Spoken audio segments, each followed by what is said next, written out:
झालं ना. जय गुरुदेव, प्रणाम, दंडवत, चरण स्पर्श. ओम जय गुरुदेव. नियत आणि नियती. संजय वाच.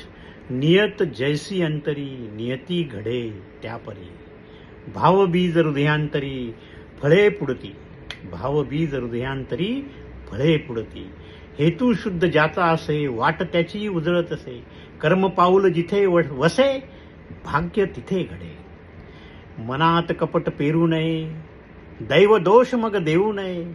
आपुल्याच संकल्पने होय आपुलीच जीवन रेखा. विचारातून कर्म जन्मे, कर्मातून सवय नेमे. सवय घेई भाग्य कर्मे, नकळतच. नियत ठेवावी निर्मळ, कर्मे करावी निष्कलंक. नियती होईल मंगल, गुरुकृपेने, गुरुकृपेने. विभूश्री सांगे संजय वाच म्हणे, भाव जपा. हेतू शुद्ध अंतरी ठेवा, नियतीतून नियम घडवा. नियतीतून नियती घडवा. हाची धर्म असे, हाची धर्म असे. रामकृष्ण हरी. माऊली माऊली माऊली.